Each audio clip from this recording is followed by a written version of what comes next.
What's up, guys, and welcome back to Wake Up Entertainment. So, Advocate Mnisi finally made a shocking discovery while he was in court. Now, this discovery it involves Khumalo, in that Khumalo was actually very close to this intruder in such a way that she might have seen this intruder and knows exactly who this intruder really is. Now Kelly says to Warrant Officer Stienekam that the person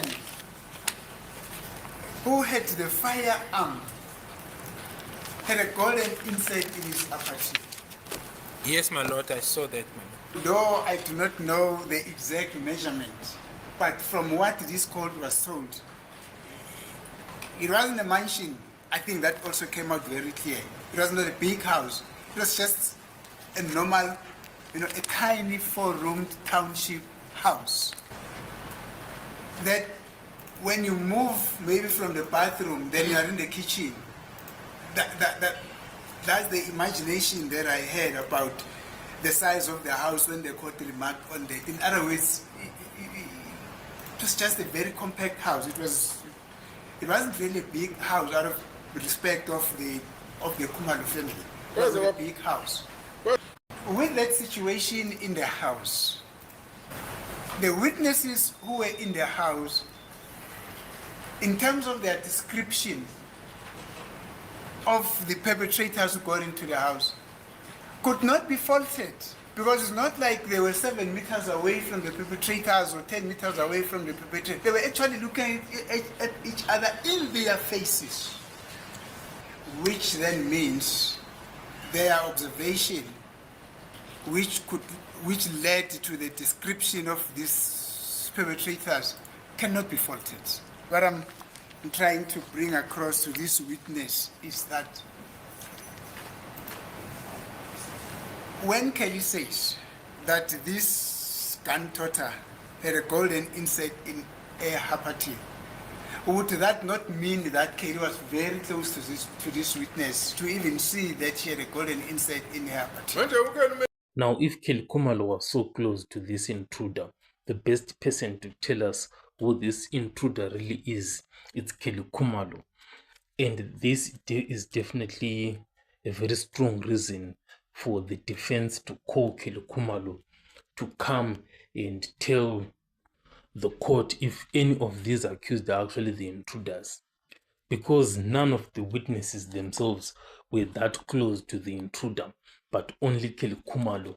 So it just makes a lot of sense to call Khumalo to come and confess and tell the court that she knows these intruders, or maybe she doesn't know these intruders. But the challenge that is there now is you cannot call a suspect to come and be a witness. Like, what are you trying to achieve in doing that? It doesn't make much sense, because Khumalo is a suspect at the moment, and the defense also wants her as a witness. So the situation of Khumalo is definitely complicated. But from what I've been seeing, instead of calling Khumalo to come and testify or confess or whatever, there are legal experts that are saying Khumalo might actually face a separate case, a trial of her own, like Khumalo being tried on her own without any of these accused. And in that trial, she might be charged with so many cases like conspiracy, etc. Obviously, it would be like a waste of resources to be doing that and unnecessarily prolonging the trial, but it's what is there. Sometimes the law can take a long time to get to justice, but it's just the way things are.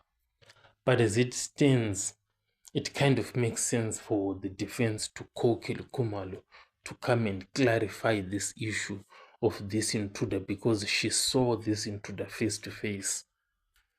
So yes, that's the discovery that Advocate Mnisi made, to say that the house was actually very small, and that Kelly Khumalo actually came very, very close in contact with the intruder and actually saw this intruder like face to face. And obviously, to the extent of seeing that this intruder, he'd actually had this golden tooth in his teeth. Now, obviously, it's not easy to see that golden teeth, especially at night when someone is in the house. But when you are in such a small house and you get close in contact to each other, you can definitely see that golden tooth. And Kelly Khumalo saw that golden tooth. Now, what this means, this discovery, it means that Kelly Khumalo saw this intruder and he definitely knows what this intruder looks like. And if there is to be like an ID parade, Kelly Khumalo would definitely point to the intruder and say, that is the intruder right there. And what's more, if Kelly Khumalo is even called to come to the court and would be asked, it's just a simple question to say that from these accused that are there in court that you are seeing, is there any intruder here? And Kelly Khumalo would definitely still remember that and point out to the court that none of these accused that you have here are the intruders. This is because Kelly Khumalo saw exactly this intruder and came face to face with this intruder. Because of all the witnesses that were inside the house, the one who would be like most reliable to give this information to the court, it's definitely going to be Kelly Khumalo, because she came very close in contact with this intruder. So there is this story, this rumor that goes on and on that Kelly Khumalo might confess if she is called to court and tell the court that there were no intruders that entered the house that night. Well, that is not true, because Kelly Khumalo herself actually deposited a statement a long time ago where she said there were two intruders that entered the house.